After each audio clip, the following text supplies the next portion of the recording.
नमस्कार। मैं आकाश पाठक और एमपीपीएससी 2019-21 के संबंध में जो हाई कोर्ट में केस दायर है 87-30% को लेकर, इसके संबंध में बहुत मैसेज आ रहे थे कि कुछ अपडेट नहीं मिल रहा है, क्या सुनवाई चल रही है, क्या नहीं चल रही है और कब सुनवाई है अगली और उसमें क्या हो सकता है, इसके बारे में चर्चा जानना चाहते थे लोग। तो मैं थोड़ा सा व्यस्त था कुछ कारणों से, आपके केस में ही व्यस्त था, इस कारण से मैं नहीं आ पा रहा था और कुछ सूचना थी तो मैंने सोचा कि आप लोगों के साथ में शेयर कर देते हैं। ये समझदार लोगों के लिए सूचना है क्योंकि बहुत कम है इस दुनिया में जो इस चीज को समझ पा रहे हैं कि क्या गलत होता है क्या सही होता है। सूचना ये है कि 87-13% फॉर्मूला को लेकर एक बहुत अच्छी न्यूज ये है कि हमारी जो सुनवाई है 16 दिसंबर 2022 को मध्य प्रदेश हाई कोर्ट में, उसमें आज मेंशन मेमो जो है वो लगा दिया गया है और मेंशन मेमो इस विषय को लेकर लगाया जाता है कि ये मामला जो है वो अर्जेंट हियरिंग का है और अर्जेंट हियरिंग का है इसलिए इसकी सुनवाई जो है वो जो नियत तिथि है उससे पहले की जाए क्योंकि ये गंभीर मामला है। और आज मैं सर के ऑफिस गया था, आज मेरी बातचीत हुई वहाँ पे सारी चीजें इनको लेकर और मैंने जानकारी एकत्रित की। पूरी तैयारी है हमारी इस बात को लेकर कि ये जो फॉर्मूला है उसमें क्या क्या विसंगतियां हैं, क्या क्या विसंगतियां नहीं हैं और क्यों 87-13% फॉर्मूले पे स्टे लगना चाहिए। क्योंकि आप लोगों को एक आवश्यक जो जानकारी है, शायद मुझे लगता है सभी लोगों को मालूम होगा कि इन रिजल्ट्स के रिलेशन में या रिलेट में मैं कह सकता हूं कि आयोग ने हाईकोर्ट में अपनी कैविएट भी दायर करके रखी थी और कैविएट दायर कर दी थी तो इसका मतलब ये हो जाता है कि आयोग को भी सुनने का मौका दिया जाएगा कोर्ट के द्वारा। और यही कारण रहा था कि हमारी जो फर्स्ट ऑफ हियरिंग हुई थी 6 दिसंबर को, तो उसमें हमारी तरफ से पूरा मैटर रखा गया था, यानी कि वकील साहब ने पूरा मैटर रखा था इसको लेके।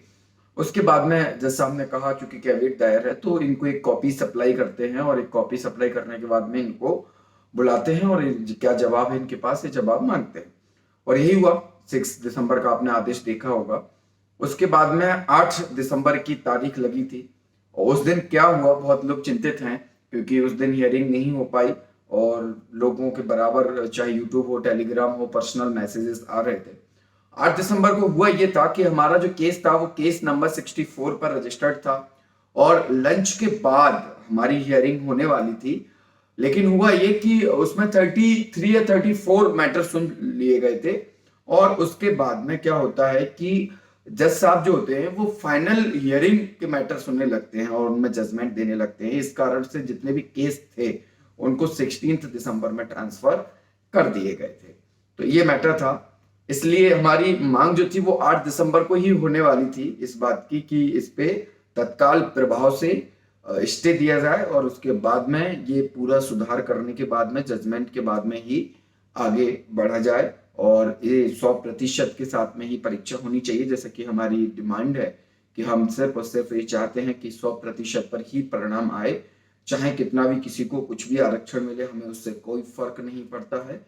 हमारा सिर्फ यही उद्देश्य है कि 100% मतलब 100%, क्योंकि उसमें किसी भी प्रकार की कोई भी विसंगति नहीं होगी और जब विसंगति नहीं होगी तो फ्यूचर उसका बहुत अच्छा होगा। जब भविष्य अच्छा होगा तो हम भी अपने भविष्य को लेके अपने आप को सेफ महसूस करेंगे, क्योंकि जब परीक्षा में ही गड़बड़ियां होंगी, फॉर्मूले गलत होंगे, तो आप निश्चित तौर पर ये आशान्वित नहीं रह सकते कि आपका भविष्य जो है वो स्थायी है या अस्थायी। कभी भी परीक्षा रद्द हो सकती है, कभी भी रीमेंस जैसी घटनाएं घटित हो सकती हैं, कुछ भी हो सकता है, क्योंकि ये देश जो है वो संविधान से चलता है और ये देश जो है वो भारत के संविधान में लिखा गया है कि भारत में जो है ना विधि का शासन है।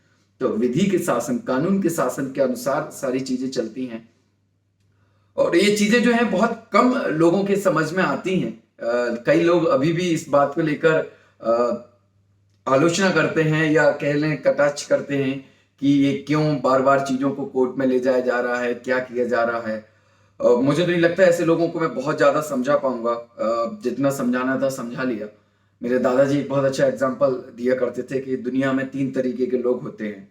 एक होते हैं ज्ञानी, जिनको वास्तव में ज्ञान होता है। एक होते हैं अज्ञानी, जिनको बिल्कुल भी ज्ञान नहीं होता, कोई जानकारी नहीं होती किसी विषय के बारे में। और एक होते हैं अधकुचले ज्ञानी। अधकुचले मतलब कह सकते हैं जिनमें आधा अधूरा ज्ञान होता है ना। एक कहावत सुनी होगी आपने, आधी जल गगरी छलकत जाए, है ना, an empty vessel sounds much. So ये जो कहावत है ना वो इन्हीं के लिए थी। कहने का आशय ये है, तो दादाजी कहते हैं कि इसमें दो तरीके के जो लोग होते हैं, सबसे पहली कैटेगरी यानी कि जो ज्ञानी होते हैं, और जो सबसे लास्ट कैटेगरी जो दूसरे नंबर की है, जो अज्ञानी होते हैं। तो ज्ञानी और अज्ञानी को आप समझा सकते हैं। अज्ञानी आपकी बात को मान लेगा क्योंकि उसको जानकारी नहीं है, वो आप पे भरोसा कर लेगा। ज्ञानी व्यक्ति जिसके पास ज्ञान है वो उसके महत्व को समझेगा, वो आपकी बात को स्वीकार कर लेगा। लेकिन जो अधकुचले लोग होते हैं ना, अधकुचले ज्ञान वाले होते हैं, इनको यदि ईश्वर भी साक्षात ब्रह्मा विष्णु महेश इस पृथ्वी लोक पर आ जाएं और वो भी समझाएं, तब भी ये नहीं समझ सकते हैं। तो ऐसे लोगों के लिए तो वीडियो बिल्कुल भी नहीं है, क्योंकि हमारे पास अब इतना समय नहीं है कि हम आपको ये समझा सकें और बता सकें क्या मैटर है। समझदार जो लोग हैं बस सिर्फ उन्हीं के लिए वीडियो है और उन्हीं को जानकारी हमें दे रहे हैं, क्योंकि वो हमारे मित्र हैं, हमारे साथी हैं, हमारे सपोर्ट करने वाले लोग हैं, जो हमेशा सत्य की लड़ाई में हमारा सहयोग करते हैं। ऐसे मित्र हैं और उन्हीं के लिए ये वीडियो है, क्योंकि आपको अपडेट करना, आपको जानकारी देना मेरा परम कर्तव्य है। दूसरी हमारी सबसे महत्वपूर्ण जो जानकारी है वो ये है कि आज 87-13% फॉर्मूले को लेकर जबलपुर हाईकोर्ट में भी सुनवाई हुई है, और काफ़ी महत्वपूर्ण सुनवाई हुई है आज। लगभग मैंने देखा 30 से 40 मिनट तक आर्गूमेंट हुए उस विषय को लेकर, और उसमें तमाम तरीके की चीज़ें पूछी गई हैं और फिर उनको बताया भी गया है वहाँ पर। तो हमारा तो एक ही उद्देश्य है कि हमको चाहिए 87-13% पर स्टे, और वो कैसे भी हो, कहीं से भी हो। और हम तो आशान्वित हैं अपने वकील पर, मतलब बहुत ज़्यादा है। 100 नहीं, मैं तो इतना कह सकता हूँ 1000% इस फॉर्मूले पे आगे कोई भी परीक्षा रन नहीं कर पाएगी सिविल सर्विस की, क्योंकि मैं सिविल सर्विस एग्जाम देता हूँ तो मैं उस विषय पे बता सकता हूँ, बाकी से मुझे इतना ज़्यादा लेना देना नहीं है।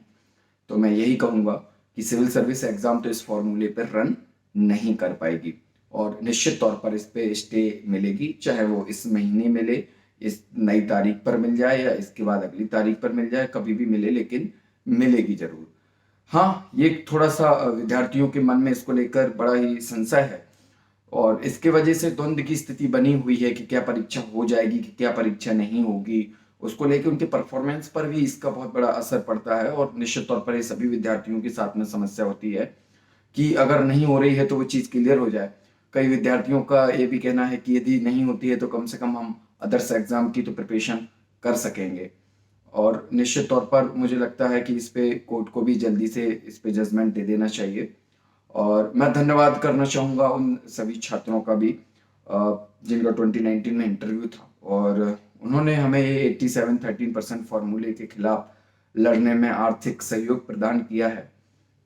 निश्चित तौर पर उनसे मेरी वार्तालाप हुई, काफ़ी एजुकेटेड लोग ऐसे थे जिनको मैंने समझा कि वो नियम कानून को जानते हैं, और उन्होंने कहा कि मतलब हम उस समय पे भी लड़ रहे थे और इस मेंस परीक्षा होने से पहले आपके साथ में थे, और हम भी जगह जगह पे आवेदन दे रहे थे कि ये परीक्षा ना करवाई जाए, क्योंकि हम जानते थे सच्चाई क्या होगी और इसका भविष्य क्या होगा।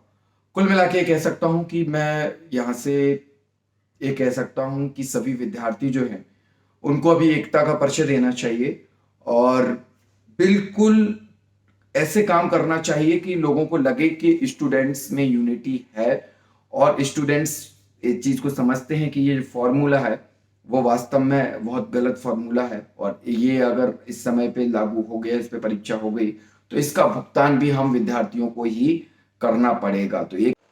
तो एक बार भुगत चुके हैं, शायद दोबारा कोई भी इस चीज़ से नहीं गुजरना चाहता है, क्योंकि ये बहुत ही ज़्यादा स्थिति खराब करने वाला फॉर्मूला है, और व्यक्ति के साथ जिस प्रकार से खिलवाड़ हो रहा है मानसिक रूप से, आर्थिक रूप से, वो बड़ा ही निंदनीय है। जितनी उसकी निंदा की जाए वो कम है, और बड़ा ही चिंतनीय विषय है कि हमारे ऊपर जो बैठे हुए आईएएस अधिकारी हैं, जो विभागों में बैठे हुए हैं, वो कैसे फॉर्मूले तैयार करते हैं कि जिन फॉर्मूले से टोटल विसंगतियां पैदा होती हैं। और ये मुद्दा जो है वो चलते रहना चाहिए, गलत के खिलाफ हमेशा लड़ते रहना चाहिए। और मेरे लाइफ का एक विज़न है कि मैं जहाँ मेरा इन्वॉल्वमेंट होगा और जहाँ जहाँ होगा, चाहे वो कोई भी चीज़ हो, मैं वहाँ गलत के खिलाफ हमेशा लड़ता रहूँगा। ये हमारा अधिकार है, हमको भारतीय संविधान ने आज़ादी दी है, हमको राइट्स दिए हैं कि आप लड़ें। इसी के लिए न्यायपालिका बनी हुई है, माननीय हाई कोर्ट में हम जा सकते हैं और गए हैं।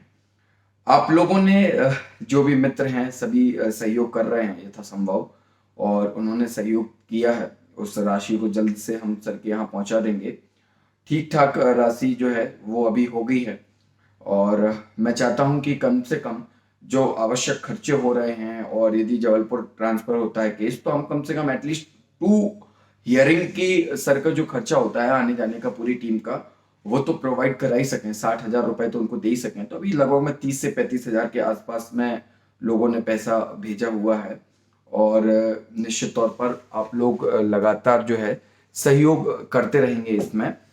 और मैं आपसे गुजारिश करूंगा कि आप लोग सहयोग करते रहें, क्योंकि आपके सहयोग से ही हम आगे बढ़ सकते हैं। किसी एक विद्यार्थी की ये मिल जाएगा, मेरा आप सभी से आग्रह रहेगा। डिटेल्स में उसके डिस्क्रिप्शन में शेयर कर दूंगा आपको कि आप लोग इसमें मदद करें। अभी तक हमसे जितना अकेले हो रहा था, हम अकेले लगे हुए थे, जो साथी सहयोग कर रहे थे वो लगे हुए थे, लेकिन अब आवश्यकता आप सभी की है। तो अब जब आपका दायित्व है कि अब आप हमारी मदद करें, जब हमारा दायित्व था आपको जो जानकारी चाहिए होती थी मैं वो जानकारी आपको प्रोवाइड कराता था, आप जो आदेशित करते थे हमें कि आप इस चीज के लिए लड़िए, आप इस मुद्दे को उठाइए, आप उस मुद्दे को उठाइए, मैंने हमेशा उस मुद्दे को उठा के चर्चा की है। चाहे वो लीगल हो, चाहे किसी भी प्रकार की चीज हो, हम निरंतर लड़ते रहे। लेकिन आज आवश्यकता है कि हमें सबको मिलकर करना है, तो सभी इसमें आर्थिक सहयोग प्रदान करें। ऐसी मैं उम्मीद करता हूं, चाहे वो महिलाएं हों, चाहे वो पुरुष हों, सभी मुद्दों को लेकर लड़ाई लड़ी जा रही है। चाहे वो 87-13% फॉर्मूला हो, चाहे वो 2021 में समान महिला कट ऑफ हो, महिलाओं के पुरुषों के कट ऑफ जो हैं वो सभी कैटेगरी में बराबर गए हुए हैं। तो तमाम जो मुद्दे हैं उन सभी मुद्दों पर जितने भी 2021 में उपजे हैं, 2019 में उपजे हैं, उन सभी फॉर्मूलों पे, सभी मुद्दों पर ये लड़ाई लड़ी जा रही है। तो सभी विद्यार्थी, चाहे वो 19 के हों, 20 के हों, 21 के हों, 22 के हों, आपसे मेरा विनम्र आग्रह है कि आप लोग सहयोग प्रदान करें। आपका बहुत बहुत धन्यवाद। जय हिंद, जय भारत, सत्यमेव जयते, और देखना सत्य की फिर से विजयी होगी। जय हिंद।